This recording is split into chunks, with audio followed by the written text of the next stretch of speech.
হাঁটেন না, আস্তে আস্তে হাঁটেন।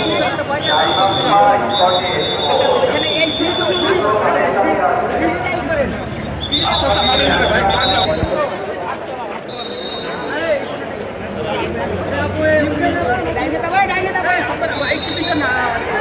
ডাইন দিকে যাবে, ডাইন দিকে। সামনে এখন ভাই সাংবাদিক পারে একটু সামনে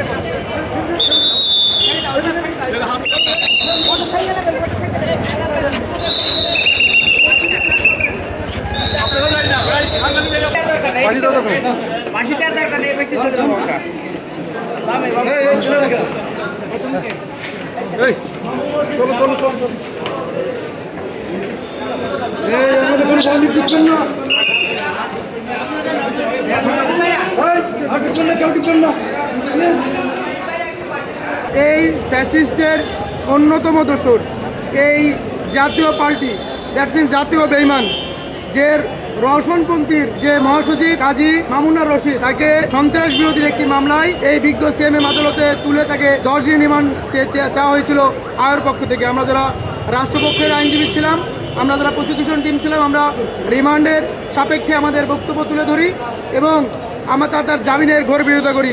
বিজ্ঞ আদালত আমাদের বক্তব্য এবং আসামির বক্তব্য, উভয় পক্ষের বক্তব্য শ্রবণান্তে এই কাজী মামুনুর রশিদকে 6 দিন রিমান্ড মঞ্জুর করে CW মূলে জেল হাজতে প্রেরণ করেন।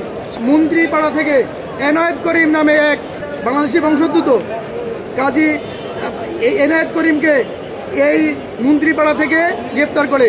সে মন্ত্রীপাড়ায় ঘোরাঘুরি করছিল, তার কাছে বাংলাদেশের কোনো পাসপোর্ট ছিল না, তার কাছে 2টা আইফোন ছিল, সেটাও আমাদের দেশের আপনার সিম ছিল না। আমাদের দেশের কোনো সিম না থাকায় গোয়েন্দা সংস্থা এবং আমাদের দেশের শৃঙ্খলা রক্ষাকারী যে সদস্যরা আছে তাদের চৌকিশ তৎপরতায় এই এনায়েত করিমকে মন্ত্রীপাড়া থেকে গ্রেপ্তার করে। আমরা যখন শুনানি করছিলাম আমাদের রাষ্ট্রপক্ষের পক্ষ থেকে, আসামি পক্ষের আইনজীবীরা বলছিল সে নির্দোষ, নিরপরাধ এবং এই ঘটনার সঙ্গে তার কোনো সম্পৃক্ত নাই।